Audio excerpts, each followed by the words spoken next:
बच्चे सीएसआर के अंदर हम लोगों को आज की क्लास में स्टार्ट करना है अपना स्केड्यूल 7, जिसमें वो लिस्ट ऑफ 12 एक्टिविटीज दी गई हैं। कोई भी कंपनी जिसपे सीएसआर अप्लाई होता है, उस कंपनी को अपनी सीएसआर पॉलिसी बनानी होती है, जो कि स्केड्यूल 7 के अकॉर्डिंगली उसको फ्रेम करनी होती है। बच्चे, आप सब लोगों को पता है कि मेरे जो फादर साहब हैं वो काफी बीमार हैं अभी, खैर अभी थोड़े से ठीक हो गए हैं स्टिल अभी भी वो आईसीयू के अंदर ही, एंड अभी उनको डिस्चार्ज होने में टाइम है। तो मेरे को ना अभी हॉस्पिटल जाना पड़ रहा है, कोई काम है, वाइफ ने अभी बुलाया है, डॉक्टर्स ने मिलना है। तो देयरफॉर मैं ना आपको इस लेक्चर को ऑलरेडी रिकॉर्ड करके दे रहा हूं, यानी कि ये वाला लेक्चर मैं अभी लाइव में नहीं ले रहा हूं बच्चे, लेकिन मैं आपके लिए ये पहले से ही रिकॉर्डिंग अरेंज करके दे रहा हूं ताकि आपका ये वाला टॉपिक मिस ना हो। तो आइए, देर किस बात की है बच्चे, स्टार्ट करते हैं स्केड्यूल 7। अब हम यहाँ पर बेटा आ रहे हैं उन 12 एक्टिविटीज के लिए। वो 12 एक्टिविटीज जो है, और वो 12 एक्टिविटीज मैं बोलता हूँ, लेकिन वो 13 हो जाएंगी बहुत जल्दी। कब? जब वो सरकार एक नया फंड बना देगी। जब तक वो फंड नहीं बनाती तब तक 4 फंड में पैसा जाता है। ये बात हम सब लोगों को याद है अच्छे से।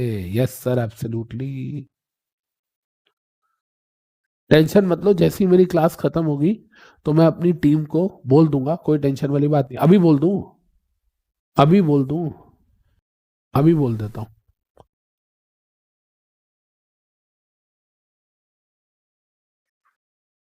बच्चे ध्यान से सुनना, अदर आओ प्लीज।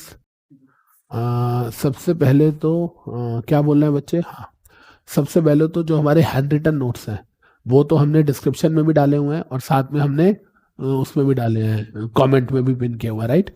उसके साथ ना 2 नोट्स और डालने हैं। वो 2 नोट्स कौन से हैं? राहुल जी से 2 नोट्स ले लो।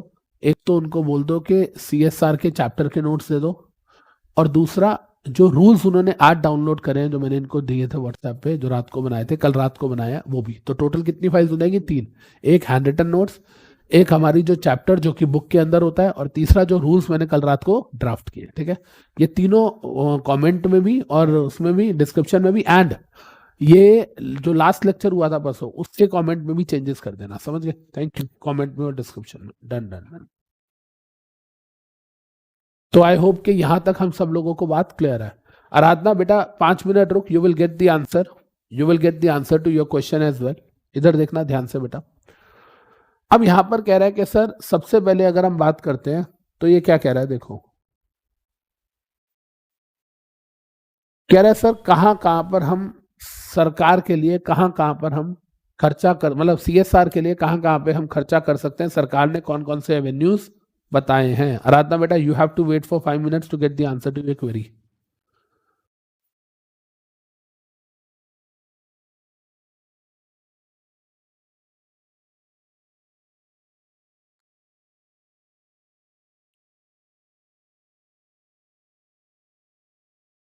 हाँ जी, देखिए सबसे पहले क्या कह रहा है, सबसे पहले कह रही जी activities may be included by company in their CSR policy relating to. अब यहाँ मे का मतलब क्या है? यहाँ मे का मतलब क्या है?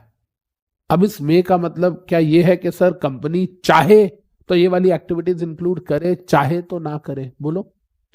यहाँ मे लिखा है। हम तो कह रहे थे कि सर सीएसआर पॉलिसी जो आप बनाओगे वो होनी ही स्केड्यूल 7 के हिसाब से चाहिए। सीएसआर पॉलिसी जो आप बनाओगे वो होनी ही स्केड्यूल 7 के हिसाब से चाहिए, ये हम बोल रहे थे। लेकिन सर यहां पर तो ऐसा लग ही नहीं रहा।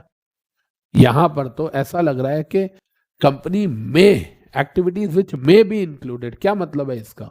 बोलो बेटा। Activities which may be included, मे भी आना चाहिए, शैल भी आना चाहिए? जल्दी बोलो। मे भी आना चाहिए क्या शैल भी आना चाहिए? या हम इस मे को शैल पढ़े? हम बोलते हैं ना हमेशा कि लिटरल इंटरप्रिटेशन, ग्रामेटिकल इंटरप्रिटेशन ठीक नहीं है, तो हम उसे लॉजिकल इंटरप्रिटेशन कर लेते हैं, रीजनेबल कंस्ट्रक्शन, अपनी तरफ से नया मीनिंग दे देते हैं। याद आ रहा है? तो यहां पर मे आ रहा है। मे का क्या मतलब है? यहां पर मे को मे ही लेंगे, मे को शेल नहीं लेंगे। अगर आ जाता है activities which shall be included, फिर तो होता कंपनी पे डंडा है कि कंपनी को 12 की 12 एक्टिविटीज इंक्लूड करनी है। यहाँ मे का मतलब क्या है? यहाँ मे क्या सिग्निफिकेंस दे रहा है? यहाँ मे की सिग्निफिकेंट है चॉइस वाली, कि कंपनी में चूज। कितने लोगों को बात समझ आ रही है? कि कंपनी जो है वो चूज कर सकते हैं। यहाँ मे वर्ड जो है ना, ये कंपनी को चॉइस देने के लिए बनाया गया है कि आप पॉलिसी में कुछ भी डालो, इन 12 में से बाहर नहीं हो सकता, लेकिन इन 12 में से जो अच्छा लगता है वो डालो, जो नहीं लगता वो नहीं डालो। हो सकता है कोई कंपनी एक्टिविटी 1 डाले, हो सकता है कोई कंपनी एक्टिविटी 2 डाले, कोई हो सकता है कंपनी 8, 9, 10 वाली एक्टिविटी डाल ले। इसका मतलब कंपनी में ऑप्ट अपने कन्वीनियंस के हिसाब से, अपने नेचर ऑफ बिजनेस के हिसाब से, लेकिन वो शेड्यूल 7 के हिसाब से नहीं होना चाहिए। Yes sir. तो ये मे जो है ना, ये कंपनी को चॉइस देने के लिए, ऑप्शंस देने के लिए लिखा गया है। Activities which may be included by companies in their CSR policy कौन कौन सी? इरेडिकेटिंग हंगर, आप हंगर को इरेडिकेट कीजिए। Poverty and mall nutrition. अब मेरी बात सुनिएगा ध्यान से, मैं आपको एक बात बताता हूं। एक ना, जैसे अगर मैं बात करूं तो एक ना कंपनी है जिसका नाम है, अगर हम बात करें तो लॉर्ड ऑफ द ड्रिंक्स। एक कंपनी है जिसका नाम है Lord of the drinks, LOD करके। आपको बड़े सारे इसके कैफेज मिल जाते हैं, दिल्ली NCR में भी है, मुंबई में भी है, अभी बैंगलोर में भी खुला है लॉर्ड ऑफ द ड्रिंक्स। ठीक है, लॉर्ड ऑफ द ड्रिंक जो है उसका जो ओनर है वो है प्रियांक सखुजा। अब वो लोग क्या करते हैं, क्योंकि वो एक बार और वो कैफे टाइप चलाते हैं, खाना वाना रेस्टोरेंट सब चलाते हैं, तो उनमें जो खाना बच जाता है, जो खाना उनका बच जाता है, वो खाना वो क्या करते हैं, वो एक रॉबिनहुड आर्मी करके है जो दिल्ली में ही स्टार्ट हुई थी। रॉबिनहुड आर्मी जो लोगों को खाना बांटती है। और जो रॉबिनहुड आर्मी है उसके जो ऑल इंडिया हेड हैं वो है रचित ढिंगना सर। आप रचित को जानते हो, वो रॉबिनहुड आर्मी का ऑल इंडिया हेड है।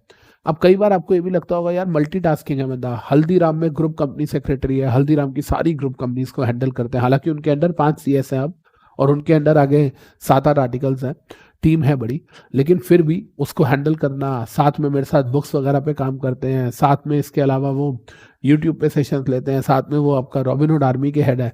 तो अब मेरा सवाल क्या है कि लॉर्ड ऑफ द ड्रिंक्स जो है उनका जो खाना बच जाता है वो रॉबिनहुड आर्मी को कांटेक्ट करते हैं, उनके लोग आते हैं वॉलंटियर्स, उनके वॉलंटियर्स आते हैं, वो खाना लेते हैं और वो लेके गरीब लोगों में, वो झुग्गी झोपड़ी वगैरह के अंदर जाके, स्लम एरियाज में जाके बांट देते हैं। लेकिन मेरा सवाल फिर यही है कि क्या यहाँ पर हंगर इरेडिकेट हो रही है, लेकिन क्या ये ऑर्डिनरी कोर्स ऑफ बिजनेस है किसका? लॉर्ड ऑफ द ड्रिंक्स का। हाँ सर। तो इस केस के अंदर अगर हम बोले तो ये CSR में काउंट नहीं होगा। लेकिन अगर लॉर्ड ऑफ द ड्रिंक्स दवाइयां खरीद लेता है ग्लेक्सो फार्मास्यूटिकल से और वो फिर गरीबों को देता है कि यार बीमार होने का सीजन चलता है ना, दिल्ली में खांसी वगैरह बुखार सबको हो जाता है, वो दवाइयां बांट रहा है लेके, तो फिर वो CSR में काउंट होगा। याद आ रहा है बेटा सबको? डन। कह रहा सर रचित सर पोस्ट करते रहते हैं रॉबिनहुड आर्मी के बारे में। मैंने कहा ना वो इंडिया के हेड है, राइट। अब देखना है इधर ध्यान से मैं क्या बोल रहा हूँ। तो eradicating hunger, poverty and mall nutrition. जो लोग कुपोषित हैं, जो लोग पूरा खाना नहीं खा पाते हैं, आपने कभी इंटरनेट पे फोटोज देखी होंगी बच्चों की, बेचारों की बोन्स तक नजर आ रही होती हैं, राइट, उनकी बॉडी पे फैट नहीं होता। Promoting health care including preventive health care, right, कोई वैक्सीन वगैरह आप फ्री में बंटवा रहे हो जैसा कोविड के टाइम पे हुआ था। And sanitation including contribution to Swachh Bharat कोष। ये स्वच्छ भारत कोष जो है ये वो पहला फंड है जिसके अंदर आप अनस्पेंड CSR वालों में पैसा डाल सकते थे। यार आपको मैंने कहा था कि आप स्वच्छ भारत कोष है, क्लीन गंगा फंड है, और इसके अलावा जब हम बात करते हैं तो आपका आर्मी वेटरन्स के लिए फंड आता है, और इसके अलावा PM केयर फंड आता है। सर वो जब 5वां फंड बन जाएगा, जो मैंने कहा था अभी 5वां फंड नहीं बनता तब तक इसी चारों में डालो, वो 5वां फंड बन जाएगा तो ये 4 तो तब भी रहेंगे ना, ये 4 तो तब भी रहेंगे। ऐसा नहीं कि वो 5वां बनेगा तो ये चारों डिलीट हो जाएंगे, ऐसा कुछ मत सोचना। मैंने क्या बोला था, ये 12 एक्टिविटीज ना कल को 13 हो जाएंगी। मैंने ये थोड़ी बोला कि 13 होंगी तो वो 4 हट के दोबारा 9 रह जाएंगी, ऐसा नहीं बोला मैंने। तो इसलिए वो नया फंड आएगा तो ये चारों फंड भी एग्जिस्ट करेंगे। क्लियर है जी? ये तो बोला गया जब तक नेक्स्ट फंड, वो वाला फंड स्पेसिफिकली उस पर्पस के लिए नहीं आता, तब तक आप इन चारों में से किसी में भी डाल सकते हो। डन। आप लोगों को सैनिटेशन प्रोवाइड कर रहे हो, पता चला कि आप लोगों के घरों में टॉयलेट्स बनवा रहे हो, गांव गांव जाते हो वहां पर टॉयलेट्स ही नहीं है कई लोगों के घर में, लेडीज को आज भी बाहर जाना पड़ता है, तो बड़ा बड़ा ऑकवर्ड सिचुएशन होती है। तो उस केस के अंदर अगर हम बात करें तो आप घरों घरों में टॉयलेट्स बनवा रहे हो, लोगों के लिए सेफ ड्रिंकिंग वाटर बनवा रहे हो, पीने का पानी बनवा रहे हो। अब मैं आपको एक चीज बताता हूँ, सुनिएगा। हम लोग ना जब, जैसे कई साल पहले एक मूवी आई थी, अगर आपको याद हो तो, कई साल पहले एक मूवी आई थी जिसका नाम था टॉयलेट एक प्रेम कथा, जिसके अंदर वो बोलता है जी टॉयलेट वगैरह जो है होने चाहिए ना, उसकी वाइफ होती है अक्षय कुमार की, वो कहती है जी टॉयलेट तो घर के अंदर ही होना चाहिए, मैं बाहर नहीं जा सकती। वो एक मूवी थी, मतलब आयरनी वाली बात है, आयरॉनिकल है कि भाई जिस ऑडियंस को वो ये बात बता रहे हैं वो ऑडियंस जो है उन सबके घरों में टॉयलेट्स हैं। सोच, वो मूवी जरूर है, क्या बोल रहा है। पहली चीज क्या हो गई, hunger poverty malnutrition, hunger poverty malnutrition and अगर आप कुछ भी चीज करते हो फॉर प्रिवेंटिव हेल्थ केयर। अब इसके बाद यहां पर कह रहा है प्रमोटिंग एजुकेशन, अब यहां बोल रहा है प्रमोटिंग एजुकेशन। अब ना मेरा एक सवाल है आपसे, यहां एजुकेशन कह रहा है, एजुकेशन मतलब कैसी एजुकेशन, कैसी एजुकेशन। मैंने आपको एक बात बताई थी, याद करो, कि जब मैं अब्रॉड ट्रैवल करता हूँ, बीट कनाडा, बीट ऑस्ट्रेलिया और बीट सिंगापुर और बीट दुबई और सो ऑन, ठीक है, बहुत सारी कंट्रीज ट्रैवल किए, तो वहाँ मुझे सबसे अच्छी चीज़ क्या लगती है, ट्रैफिक सेंस। वहाँ ट्रैफिक सेंस बहुत अच्छी है यार, लोग अननेसेसरली हॉकिंग नहीं करते, हॉर्न नहीं मारते। और सबसे बड़ी बात क्या है कि अगर वहाँ स्पीड है, मान लो अलाउड है 80 की स्पीड है एक जगह पे, अब 80 की स्पीड है ना, तो भाई साहब वो 80 की स्पीड जो है वो सारे मेंटेन करेंगे। मतलब ऐसा नहीं है कि आप ओवरटेक कर रहे हो किसी को, नहीं कर सकते। अगर 80 की स्पीड है और सब 80 में चल रहे हैं, अगर आपको ओवरटेक करना है तो आपको 90 करनी पड़ेगी, आप करते ही नहीं हो, कोई भी नहीं करता। और आपको पता,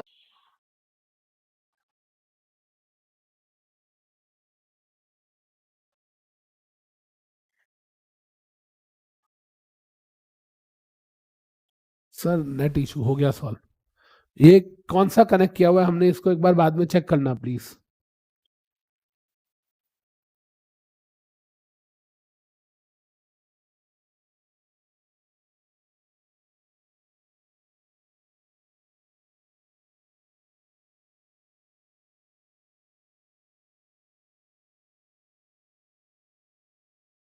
हो गया सॉल्व। देखो यार, ऑफिस में 4 वाईफाई लगे हैं, पहले जब प्रॉब्लम आई थी मैंने दूसरे को चेंज करा दिया था।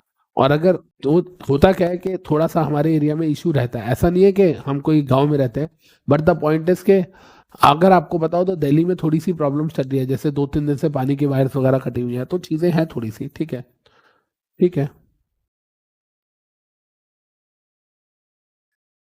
हाँ जी, आ जाए वापस, आ जाए वापस। हाँ जी, तो मैं आपको क्या बोल रहा था यार, मैं आपको दोबारा से पूरी बात तो बोल देता हूँ, तो फिर टेंशन वाली बात क्या है, पैनिक में नहीं आना। इधर देखो ध्यान से, जो मैं कह रहा हूँ सुनो। मैं ये कह रहा था कि अब्रॉड में सबसे पहली चीज तो ये कि ट्रैफिक सेंस अच्छी है, ऊपर से वहां पर कितने शरीफ लोग हैं। मतलब जब आप जाते हो, ट्रैवल करते हो, तो कुछ चीजें ऐसी दिखती हैं जो बड़ी ईमानदारी वाली, जैसे कि फॉर एग्जांपल वहाँ जितने भी फार्म्स होते हैं, जो लोग खेती करते हैं, वो लोगों के फार्म के बाहर उन्होंने क्या किया होता है, अपना सामान ओपन रखा होता है और प्राइसिंग रखी होती है और साथ में एक डब्बा पड़ा होता है, तो आप वो सामान उठाओ और डब्बे में पैसे डाल दो, कोई आपको देख नहीं रहा। दूसरी बात, सरकार जो है, ट्रैफिक रूल्स की बात कर रहा था मैं, ट्रैफिक रूल्स के अंदर क्या होता है कि भाई वहाँ पर जो आपके कैमरास हैं वो लगे होते हैं, लेकिन उससे ही 2 किलोमीटर पहले लिखा होता है कि कैमरा 2 किलोमीटर अहेड, तो प्लीज बी स्लो। मतलब सरकार जो है वो आपको बता देती है कि 2 किलोमीटर बाद यहाँ कैमरा है और हम नहीं चाहते कि आपका चालान कटे, राइट। अब मेरा एक सवाल है कि मेरे को ट्रैफिक सेंस जो है वो वहाँ की बहुत अच्छी लगती है, यहाँ की नहीं लगती, और यहाँ के लोगों को ना ट्रैफिक सेंस है भी नहीं। इंडिया के लोगों को ट्रैफिक सेंस नहीं है। हमको तो यही नहीं पता होता कि जब हम सड़क पे जा रहे हैं, ध्यान से समझिएगा, और मेरे को भी नहीं पता था, मेरे को भी नहीं पता था जब मैंने पहली बार ड्राइव किया था कई साल पहले, तब पता चला। हम जब सड़क पे जा रहे हैं तो हमारी सड़क पे क्या होता है, रोड पे कई बार आपने देखा होगा ऐसे करके बीच में एक लंबी लाइन होती है, और कई बार आपने देखा होगा कि सड़क पे ऐसे ऐसे लाइंस होती हैं। कितने लोगों ने ऐसे देखा है, 2 प्रकार की लाइन होती है। एक तो होती है एक तो होती है वो ऐसे ऐसे ब्रेक हुई हो के बीच में लाइन होती है, इस प्रकार की लाइन, बीच में ब्रेक ब्रेक है, और दूसरी इस प्रकार की कि कोई ब्रेक नहीं है, सिंपल लाइन है। ऐसा देखा आप लोगों ने। अब इसका मतलब होता है नो ओवरटेकिंग, इसका मतलब होता है कि आप ओवरटेक नहीं कर सकते आगे वाले को, और इसका मतलब होता है कि ये ब्रेक है, इसका मतलब है कि हाँ आप ओवरटेक कर सकते हो। लेकिन ये बात इंडियंस को पता ही नहीं है। इंडियंस को, मेरे को ही नहीं पता थी, जब मैंने पहली बार 10 साल पहले अब्रॉड में गाड़ी चलाई तब पता थी, उससे पहले नहीं पता थी। तो अब हमारे देश में क्या है कि हमारे देश में लोगों को ट्रैफिक रूल्स ही नहीं पता। तो मैंने सोचा कि क्यों ना मेरी कंपनी जो है, अगर वो सीएसआर में फॉल करेगी, तो मैं लोगों को ट्रैफिक रूल्स के लिए एडुकेट करूंगा। तो मैं फ्री कैंप्स लगाऊंगा सोसाइटी में, और वहां पर जा जाके हम लोगों को ट्रैफिक रूल्स समझाएंगे, क्योंकि हमारे देश में तो बिना टेस्ट दिए आपका पैसे देके ही आपका घर पे आ जाता है लाइसेंस, चाहे आपको गाड़ी चलानी होती आती हो या ना आती हो। आप में से बहुत सारों की मम्मियों का, आप में से बहुत सारों की दीदियों का जरूर बना होगा लाइसेंस, लेकिन उनको गाड़ी चलानी नहीं आती होगी। क्या बोलते हो? और कभी नहीं चलाई। सर वो पापा ने मम्मी का एक बार बनवा दिया था, लेकिन मम्मी को आती नहीं चलानी, मम्मी ने कभी चलाई नहीं। सच्ची बताओ, कितने लोग हो ऐसे? कितने लोग हो बताओ ऐसे, जिनकी मम्मियों के लाइसेंस तो बने हैं, लेकिन मम्मी ने कभी गाड़ी चलाई नहीं, कभी टेस्ट ड्राइव नहीं करी थी, मम्मी ने वहां टेस्ट नहीं दिया था, बस लाइसेंस है मम्मी का। बोलो।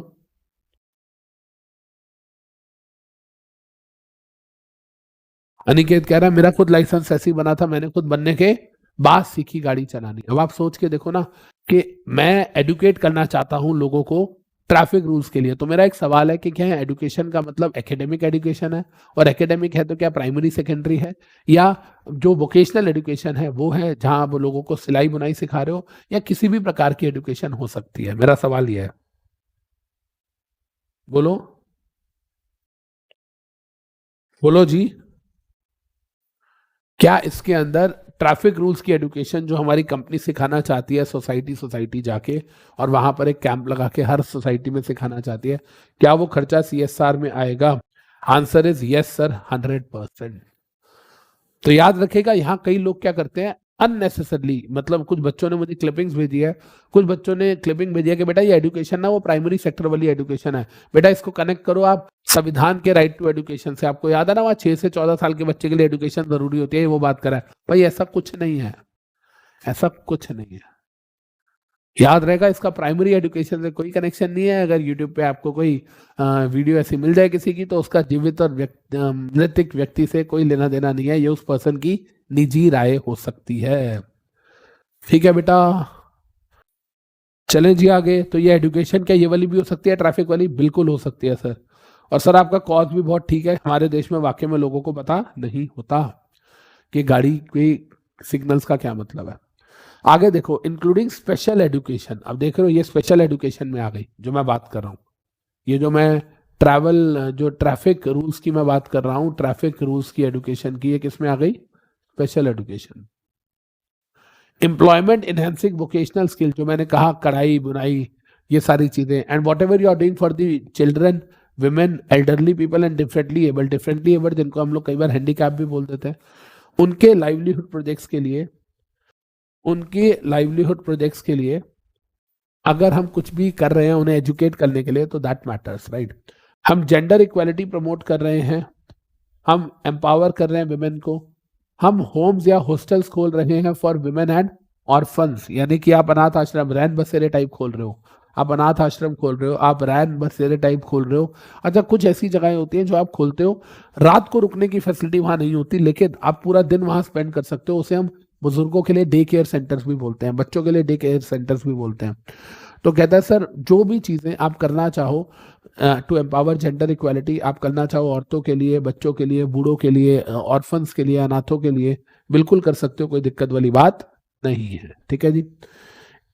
इसके बाद कहता है कि सर आप एनवायरनमेंट को सस्टेन करने के लिए अगर कुछ करते हो, if you are doing anything to sustain the environment, आप इकोलॉजिकल बैलेंस के लिए कुछ करते हो। मैं आपको एक बात बताता हूँ, सुनेगा ध्यान से। आपने ना कभी क्लासमेट के रजिस्टर देखे होंगे, क्लासमेट के रजिस्टर, एक क्लासमेट का रजिस्टर जो है उसके पीछे वो गरीब बच्चों की फोटो बनी होती है कि आप ये रजिस्टर खरीदोगे तो इससे कुछ कंट्रीब्यूशन गरीब बच्चों को जाएगा। कितने लोगों को याद आ रहा है?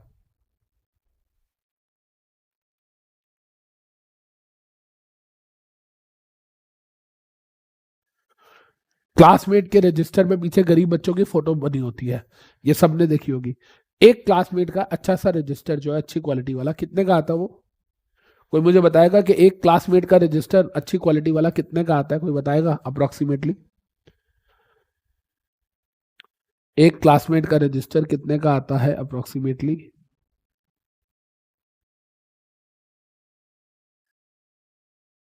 बच्चा कह रहा है सर 150 रुपये, 100 रुपये, 90 रुपये, 85, 100, 120। चलो हम एवरेज जो है, हम 100-150 के बीच में एवरेज 120 की पकड़ के चलते हैं। उन्होंने वो बैक में बहुत बड़ी बड़ी गरीब बच्चों की फोटो लगा रखी होती है कि आप ये खरीद रहे हो तो आप उसको कंट्रीब्यूट कर रहे हो। कितना कंट्रीब्यूशन होता है पता है आपको? एक जो आप 120 रुपए का रजिस्टर खरीदते हो, उसमें से सिर्फ 25 पैसे जाते हैं एक बच्चे को, पता है आपको?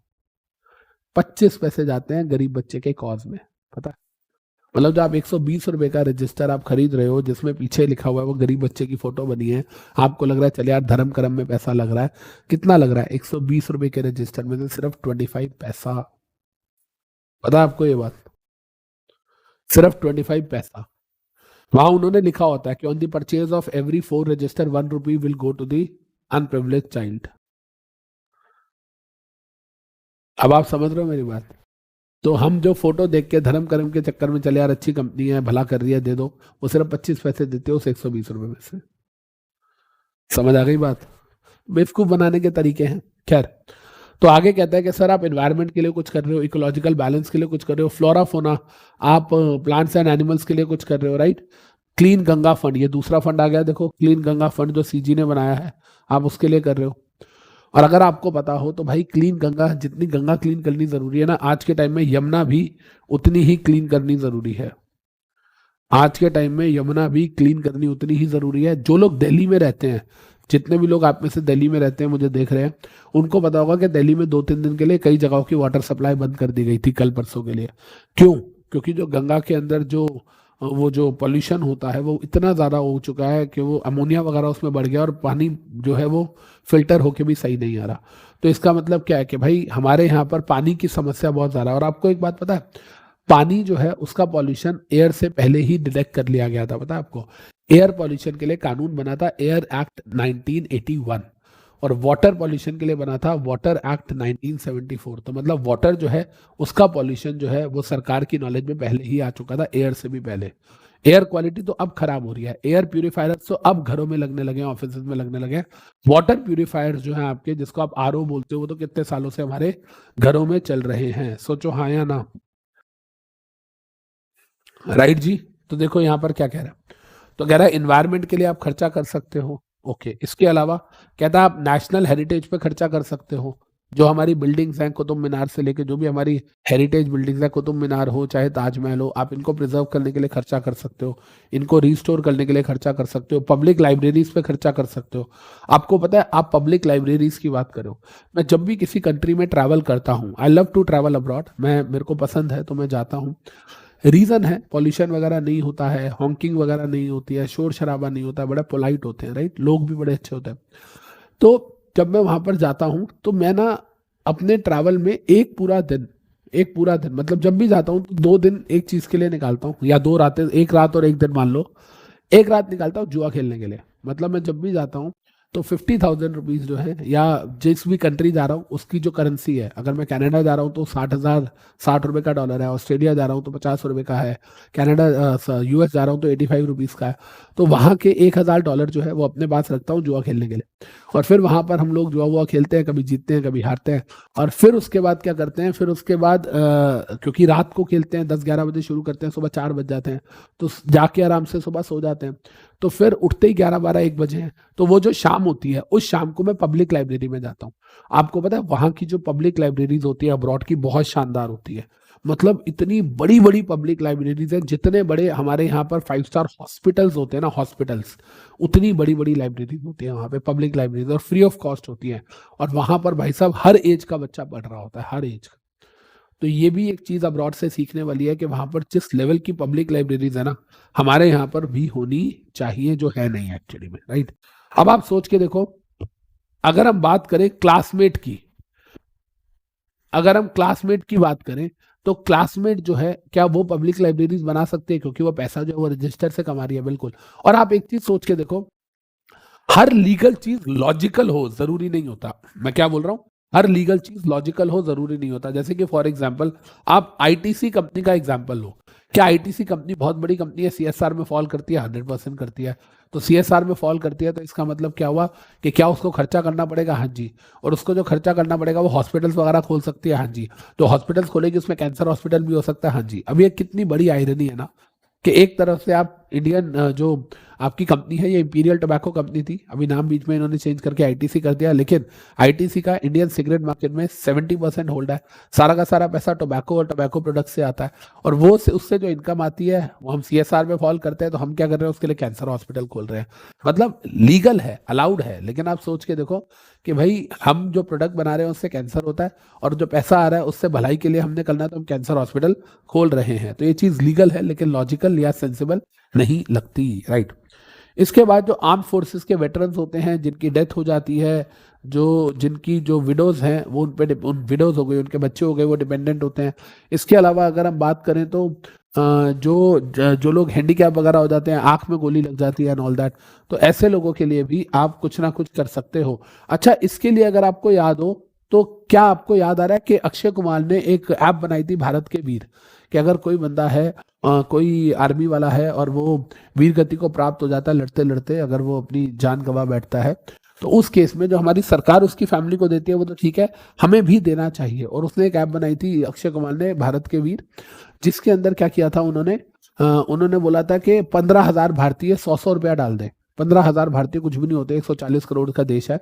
100 रुपया डाल दें तो 15,000 इंटू 100 करोगे तो 15 लाख रुपए उनके अकाउंट में चले जाएंगे, उसके बाद वो अकाउंट बंद हो जाएगा। वो ऐप में इस तरीके की सेटिंग थी, लेकिन फिर भी देखा जाए तो उसमें 15 लाख रुपए भी इकट्ठे नहीं होते। इसका मतलब क्या है कि हम इंडियंस इतने एहसान फरामोश हैं कि एक मिलिट्री वाले को उसकी शहादत पे, उसकी डेथ पे, उसकी फैमिली की सर्वाइवल के लिए हम 100 रुपए भी नहीं देते। समझ आ रही है बात? Which actually looks very bad. अब देखिए क्या कह रहा है आगे। आगे कह रहा है सर आप रूरल स्पोर्ट्स वगैरह को प्रमोट करो, आप नेशनली रिकॉग्नाइज स्पोर्ट्स को प्रमोट करो, पैरालंपिक स्पोर्ट्स को, पैरालंपिक स्पोर्ट्स आप समझते हो, जहां पर अगर हम बात करें तो जैसे कि जो मैंने कहा, जैसे स्पेशली एबल्ड लोग होते हैं उनके जो स्पोर्ट्स होते हैं, ओलंपिक स्पोर्ट्स को करो। अच्छा, एक चीज सुनिएगा, अब अगर हम बात करें एडिडास की बात करें, अगर हम नाइकी की बात करें, अगर हम प्यूमा की बात करें, तो वो इस चीज पे पैसा लगाती होगी। अगर हम बात कर रहे थे क्लास प्लस की, तो वो इस चीज पे पैसा लगाती होगी, हाँ या ना? यस सर, बिल्कुल। जो डिफेंस इक्विपमेंट्स वगैरह बनाती है कंपनी, जो आर्मी को बेचती है, वो इस पे पैसा लगाती होंगी। सोच के देखो। कुछ कंपनीज की अगर हम बात करें तो वो आपकी एडुकेशन वगैरह पे पैसा लगाती है। जितनी दवाइयों वाली कंपनी है वो हंगर और पॉवर्टी पे पैसा लगाती हैं। तो कहने का मतलब क्या हुआ कि आप इनमें से जो भी चीज को चूज करना चाहो आप कर सकते हो।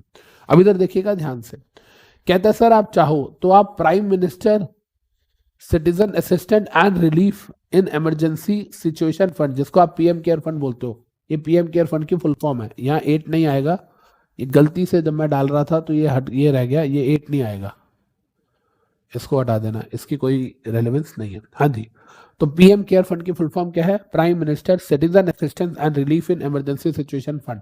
पीएम केयर फंड आपको पता है कोविड के टाइम पे बनाया गया था, हालांकि बड़ा क्वेश्चनेबल है, क्योंकि ये इकलौता ऐसा फंड है जिसका ऑडिट नहीं होता, सीएजी ऑडिट नहीं करता। जो प्राइम मिनिस्टर रिलीफ फंड होता है, प्राइम मिनिस्टर रिलीफ फंड होता है, उसका भी ऑडिट होता है, लेकिन इसका, उसको बोलते हैं प्रधानमंत्री राहत कोष, उसका भी ऑडिट होता है, पर इसका कोई ऑडिट नहीं होगा। ये सब्जेक्ट टू ऑडिट नहीं है, सब्जेक्ट टू आरटीआई नहीं है।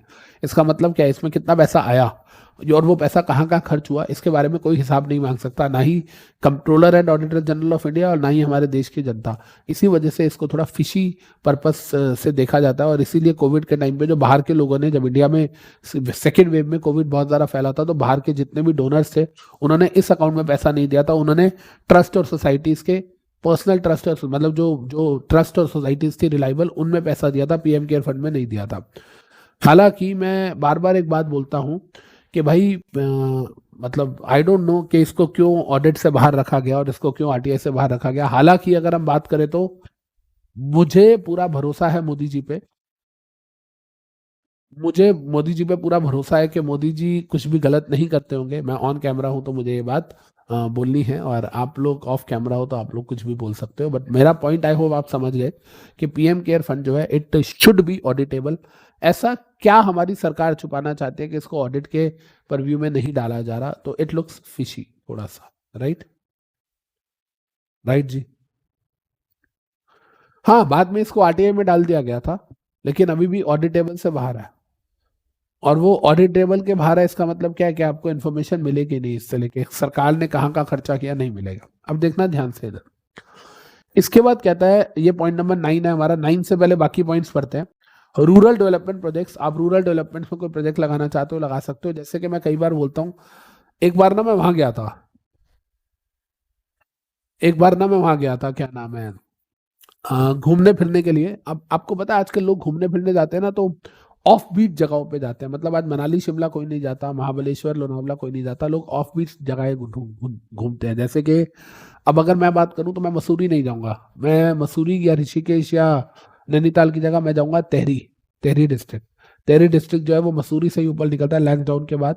वहां पर जब आप जाते हो तो वहां पर कमाऊं और गढ़वाली लोग होते हैं, और कुमाऊं और गढ़वाली लोग जो होते हैं उन लोगों ने ना अपने सेल्फ हेल्प ग्रुप्स बना रखे हैं। मतलब बच्चे चले जाते हैं अपना पढ़ाई पढ़ने के लिए, जो माँ बाप है, जो हस्बैंड्स हैं वो चले जाते हैं अपने काम पे, तो औरतें क्या करें, तो उन्होंने अपने लिए ना एक कुछ वो बना लिया है, ग्रुप बना लिया है, जहां पर वो क्या करते हैं छोटी मोटी चीजें बनाते हैं। जैसे कि आज के टाइम में जितने भी स्वेटर्स वगैरह है वो बनाते हैं, जितने भी हैंडीक्राफ्ट है वो बनाते हैं। और वो जो स्वेटर्स और हैंडी क्राफ्ट की चीजें बनाते हैं, फिर वो बाद में क्या करते हैं उसको सेल करते हैं। उसको कहाँ सेल करते हैं, एक ना हमारे तिहाड़ जेल के बाहर एक वो है, क्या नाम है, सोवेनियर शॉप है।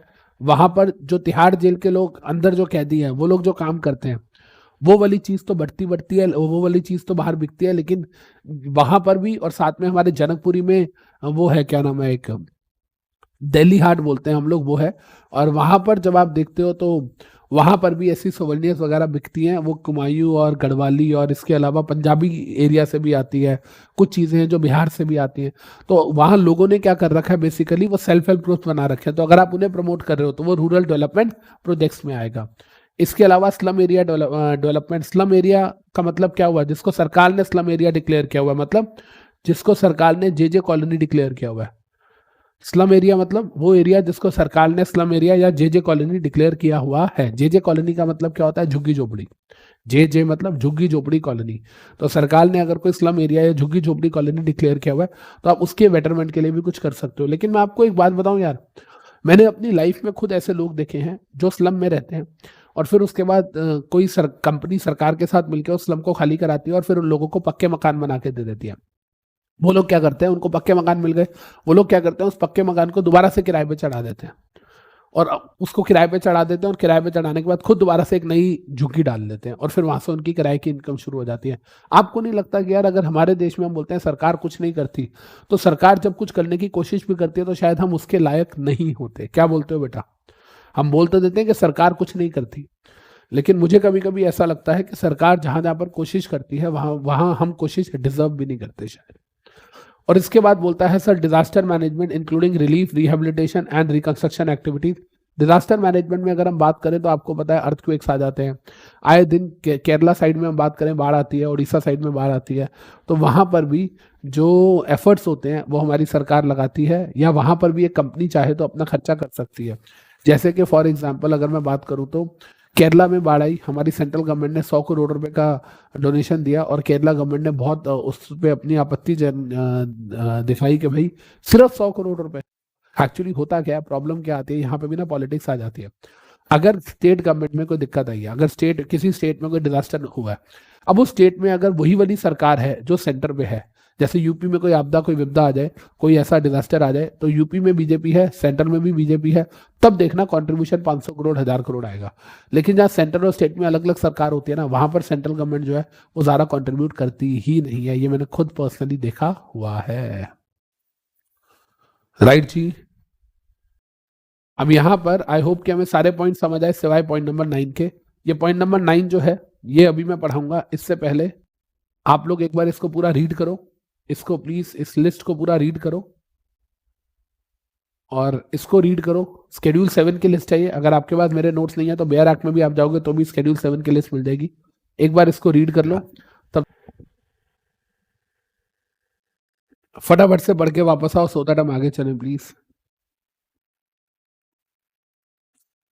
जिनमें कह रहा है मोदी जी अच्छा कंट्रीब्यूशन करते हैं हर जगह पे, राइट, यस।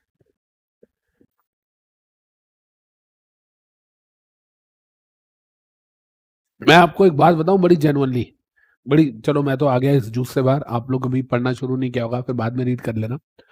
मैं एक बात बताऊं आपको, आज के टाइम में कहीं पर एक पॉलिटिकल डिबेट हो रही थी and I was also there, और फाइनली क्या बात हुई, फाइनली मैंने एक बात बोली जिसको सबने एग्री किया, वहां जितने भी लोग बैठे थे उन सबने एग्री किया। क्या एग्री किया उन लोगों ने बोला कि यार, मैंने एक बात बोली जो उन्होंने एग्री किया। मैंने कहा भाई साहब, मानो या ना मानो आपकी मर्जी है, पर आज के टाइम में ऐसा कोई हिंदुस्तानी नहीं है जो दिन में 50 बार किसी कारणवश मोदी जी का नाम ना लेता हो। आप पॉजिटिव में लो, आप नेगेटिव में लो, आप इलेक्शन में लो, आप तारीफ करने के लिए लो, आप गाली देने के लिए लो, लेकिन दिन में 50 बार मोदी जी का नाम आपकी जुबान पे आता जरूर है। और इतना बड़ा सेलिब्रिटी हमारे हिंदुस्तान में कोई और नहीं है। आप दिन में 50 बार शाहरुख खान का नाम नहीं लेते हो, आप दिन में 50 बार विराट कोहली का नाम नहीं लेते हो, आप दिन में 50 बार जितने प्रधानमंत्री पहले रह चुके हैं, मनमोहन सिंह जी से लेके अटल जी से लेके किसी का नाम नहीं लेते थे, लेकिन मोदी जी का नाम दिन में 50 बार लिया जाता है। और इसको सारे लोग अग्री करते हैं कि सर आप सही बोल रहे हो। खैर, इधर देखिएगा बेटा ध्यान से प्लीज, ऑल ऑफ यू इधर देखिए।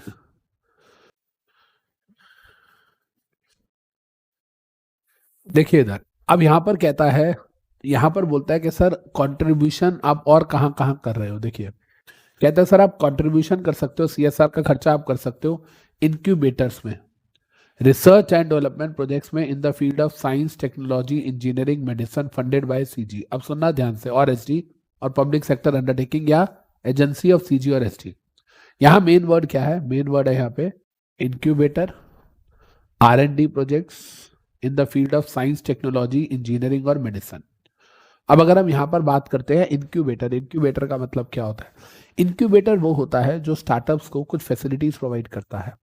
अगर कोई स्टार्टअप्स हैं, उनको कोई फैसिलिटीज चाहिए, जैसे कि उनको एक जगह चाहिए एक्सपेरिमेंट्स करने के लिए, उनको कुछ रिसोर्सेज चाहिए, वो रिसोर्सेज नहीं है। जैसे SRCC कॉलेज का नाम ले लेते हैं, Shri Ram college of commerce, Delhi university का नंबर 1 कॉलेज है, नॉर्थ कैंपस में है। SRCC कॉलेज की जब हम बात करते हैं तो उनके पास एक बड़ा कैंपस है अपना अंदर, SRCC कॉलेज का। और उसके अंदर अगर हम बात करते हैं तो लाइब्रेरी है। इसके अलावा अगर हम बात करें और कॉलेजेस की जहाँ पर साइंस स्ट्रीम है, वहाँ पर अगर हम बात करें तो बहुत बड़ी बड़ी एक्सपेरिमेंट के लिए लैब्स होती हैं।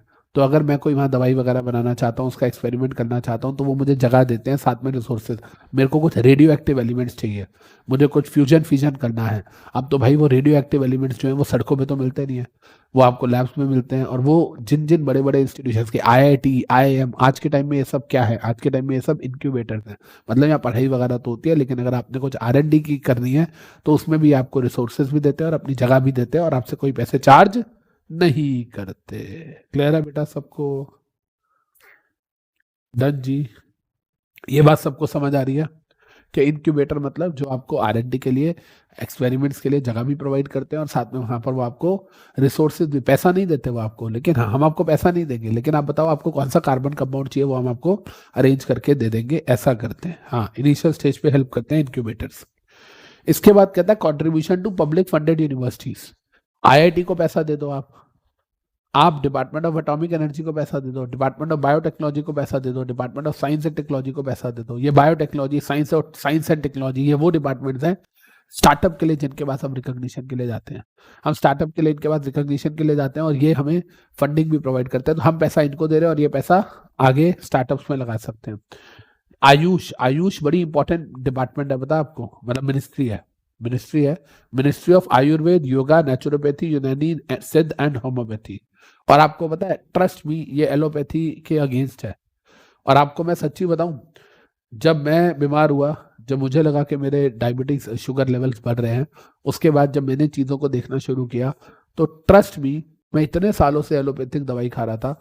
अब जब मैं आयुर्वेद पे शिफ्ट हुआ हूँ, आयुर्वेद मतलब सब कुछ नेचुरल, कोई दवाइयाँ नहीं, आपको सब कुछ नेचुरल खाना है। और आयुर्वेद में भी मैं आयुर्वेद दवाइयाँ नहीं खाता, वो जो जड़ी बूटियाँ वगैरह है वो कहीं कहीं से इकट्ठे करके लाते हैं। मेरा जो स्टाफ है वो कहीं से इकट्ठे करके लाते हैं, डोमेस्टिक हेल्थ जो है वो लेके आती है, वाइफ उन्हें गाइड करती है, और वो सारी चीज़ें खाता हूँ। ये जो मैंने अभी जूस भी आपको लगा करेले का जूस है, भाई इस करेले के जूस में पता है क्या क्या है आपको? इसमें वो घिया भी डालती है, अदरक भी डालती है, कोई हरा लहसुन होता है वो भी डालती है, बड़ा कुछ, कड़ी पत्ता भी डालती है, इसमें नीम के पत्ते भी होते हैं। तो कहने का मतलब क्या हुआ? Ayurveda is very strong, Ayurveda बहुत ज़्यादा स्ट्रांग है। मतलब इतना ज़्यादा रिलायबल चीज़ है ना, इतना ज़्यादा रिलायबल चीज़ है। आपको याद होगा पुराने जमाने में जो नीम हकीम हुआ करते थे वो क्या करते थे, यहाँ पर आपकी नब्ज देखते थे और नब्ज देख के ना वो क्या करते थे, आपकी बीमारी बता देते थे। आजकल के डॉक्टर्स क्या करते हैं जी, टेस्ट कराओ तब बताऊंगा क्या है। वो नब्ज कैसे देखते थे, वो आयुर्वेद का पार्ट है। वो आयुर्वेद के अंदर सिखाया जाता है कि नब्ज देख के पता चल जाता है कि आपकी बॉडी में क्या चीज है जो जो डिसऑर्गेनाइज चल रही है, और फिर उसके हिसाब से वो आपको ट्रीटमेंट बताया करते थे। इसके अलावा अगर हम बात करें, अच्छा एक चीज और, आपने ना कभी, आई डोंट नो शायद आपने सुना कि नहीं सुना, आपने ना कई बार सुना होगा कि कुछ एक्यूपेंचर के डॉक्टर्स होते हैं, सुना कभी एक्यूपेंचर? एक्यूपेंचर के डॉक्टर्स होते हैं जो एक्यूपेंचर, क्योंकि अभी जब मैं गया था ऋषिकेश अपने ट्रीटमेंट के लिए, एक हफ्ते के लिए वहां था, तो वहां पर मुझे एक्यूपेंचर के सेशंस दिन में 2 बार मिलते थे। एक कपिंग थेरेपी होती है जहाँ पीछे आपके वो कप्स लगाए जाते हैं और कप्स लगा के आपको कट किया जाता है और आपकी जो बॉडी के अंदर जो गंदा खून होता है, जो जो जिस खून के अंदर जर्म्स वगैरह ज़्यादा होते हैं, वो जो है उसे बाहर निकाला जाता है। ये सारी चीज़ें पता है आपको, आयुर्वेद का पार्ट है। और ये जो जैसे मैं कह रहा था आपको कि एक्यूपेंचर, तो एक्यूपेंचर के जो डॉक्टर होते हैं वो आयुर्वेद से, मैं मतलब वहाँ जो डॉक्टर मुझे मिले थे उन्होंने कहा था कि मैंने आयुष के अंडर कुछ हॉस्पिटल्स आते हैं उनसे मैंने अपना कोर्स किया हुआ है। तो कहने का मतलब क्या हुआ कि अगर आप इन बॉडीज को पैसा देते हो तो भी कहता है कि सर वो CSR में ही खर्चा मान लिया जाएगा, राइट जी। इसके अलावा कह रहा है Indian council of agriculture research, ये आजकल हाइब्रिड प्रोडक्ट्स बनाने की कोशिश करती है। ये विदाउट पेस्टिसाइड्स प्योर फर्टिलाइजर्स बनाने की कोशिश करती है ना, नेचुरल फर्टिलाइजर्स। इसके अलावा कहता है council of scientific and industrial research. Basically ये सब नाम दे रखे हैं आपको कि आप इनमें से किसी में भी पैसा खर्च सकते हो। तो अगर आप इनमें से कहीं पर भी खर्चा कर रहे हो तो वो वैलिड है और वो CSR के अंदर कवर होगा। क्लियर है जी? सर जो लोकल एरियाज पर पब्लिक यूनिवर्सिटीज होती हैं वहां पर भी कंट्रीब्यूशन आता होगा? बिल्कुल आता है जी, बिल्कुल आता है, बिल्कुल आता है। अगर हम बात करते हैं तो अगर आप जामा मिलिया यूनिवर्सिटी की बात करते हो, इसके अलावा अगर आप बात करते हो, मैंने खुद देखा है, जैसे for example Guru Nanak Dev university है, वहाँ पर भी अच्छा खासा पैसा आता है। तो बहुत सारे ऐसे कॉलेजेस वगैरह हैं, बहुत सारे ऐसे कॉलेजेस वगैरह हैं जो कि पब्लिक फंडेड यूनिवर्सिटीज़ के अंडर आते हैं और उन यूनिवर्सिटीज़ को पैसा दिया जाता है। बिल्कुल ठीक है जी, डन, यस सर। तो ये 12 एक्टिविटीज हैं जो स्केड्यूल 7 के अंदर दी गई है और स्केड्यूल 7 पे आपको डायरेक्ट 8 नंबर का क्वेश्चन बनता है। सीधा आपको 8 मार्क्स का डायरेक्ट क्वेश्चन आता है और आपको ये सारे के सारे पॉइंट्स उसमें लिखने होते हैं, जिसकी एक शॉर्ट नोट मैंने यहाँ पर भी दिया हुआ है, ये रहा।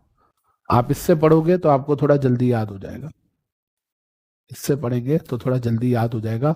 ये सारे के सारे पॉइंट्स जो है ऊपर से ही मैंने निकाले हैं। ये अगर आपको याद है तो ये अगर आपको याद है तो आप इससे आपका जो आंसर है पेपर में वो लिख सकते हैं। अच्छा एक चीज मैं आप लोगों को बता दूं, एक चीज बड़े ध्यान से सुनेगा, बड़ी इंपॉर्टेंट चीज बता रहा हूं मैं आपको, सुनो सुनो सुनो। एक एग्जामिनर जो होता है ना, जब एग्जाम, सुनना, कोई टीचर नहीं बताएगा आपको ये बात जो मैं बता रहा हूँ, सुनिएगा, इट्स वेरी इंपॉर्टेंट। एक एग्जामिनर जो होता है ना, जब वो आपका पेपर चेक कर रहा होता है, अगर उसको आपके पेपर से ये लगे कि इस बच्चे ने सेल्फ स्टडी करी है, तो वो ना उस बच्चे की रिस्पेक्ट करता है और उस बच्चे के साथ थोड़ा लीनियर मार्किंग देता है। लेकिन अगर उसको ये लगे कि इस बच्चे ने कोचिंग लिया, तो फिर ना वो आपके थोड़ा सा अगेंस्ट हो जाता है और फिर आपकी वो स्ट्रिक्ट मार्किंग करता है। कोचिंग लेनी है, एक्सपर्ट बनने के लिए लेनी पड़ेगी, लेकिन दिखाना नहीं है कि हमने कोचिंग लिया। मतलब पेपर में ऐसे प्लस प्लस करके मत लिखना। कई लोग क्या करते हैं, जैसे मैंने राइट टू इन्फॉर्मेशन पढ़ाया, वहां पर मैंने कहा ये इन्फॉर्मेशन जिसमें आप RTI फाइल नहीं कर सकते, जिसके लिए NFTP CCII अपने क्वेश्चन पेपर में तो लिख लो याद करने के लिए एक्रोनिम, लेकिन ये पेपर में मत लिखना, क्योंकि अगर उसे पता चल गया कि ये सारे शॉर्टकट्स जो है ये आपने टीचर से सीखे हैं, इसका मतलब है कि वो आपकी रिटेंशन पावर पे डाउट करेगा और वो आपके अगेंस्ट हो जाएगा। तो याद रखिएगा, आप जितने भी आपके टोटके हैं वो सब आप यूज कीजिए पेपर को लिखते हुए, लेकिन वो उसको रिफ्लेक्ट नहीं होने चाहिए, वो क्वेश्चन पेपर में होने चाहिए, आंसर शीट में नहीं होने चाहिए। और ये मैंने बहुत सारे एग्जामिनर्स का बिहेवियर पैटर्न नोट किया है कि अगर उन्हें लगता है कि इसने तो कोचिंग ली है, इसने तो ये वाली चीज जो है, अब देखो हम पूरी चीज लॉजिकली चलते हैं, लेकिन कहीं कहीं पे हम एक्रोनिम्स बनाते हैं रट्टा मारने के लिए। अब जहां रट्टा मारना हुआ तो मार नहीं है रट्टा। अब NFTP CCII जो है वो याद रखने के लिए, तो वहां गलती से आप पेपर में नहीं लिखेंगे बेटा। मैं फिर से बोल रहा हूँ, ये बात कोई नहीं बताएगा आपको, बट ये बहुत क्रूशियल होती है और इससे आपके पेपर में 7 से 8 नंबर का फर्क पड़ता है। ठीक है, याद रहेगा बच्चे? आई होप बच्चे कि ये 45 मिनट्स कैसे निकले आपको पता भी नहीं चला होगा और ये पूरी की पूरी लिस्ट आपको अच्छे से समझ भी आ गई होगी एंड आपको अच्छे से याद भी हो गई होगी। तो बच्चे अब हम मिलेंगे अपने नेक्स्ट लेक्चर के अंदर जिसके अंदर हम कॉर्पोरेट सोशल रिस्पॉन्सिबिलिटी के पास्ट ईयर एग्जाम क्वेश्चंस करने वाले हैं और कल जो हमारा लेक्चर होगा it is going to be the last lecture of CSR। Thank you.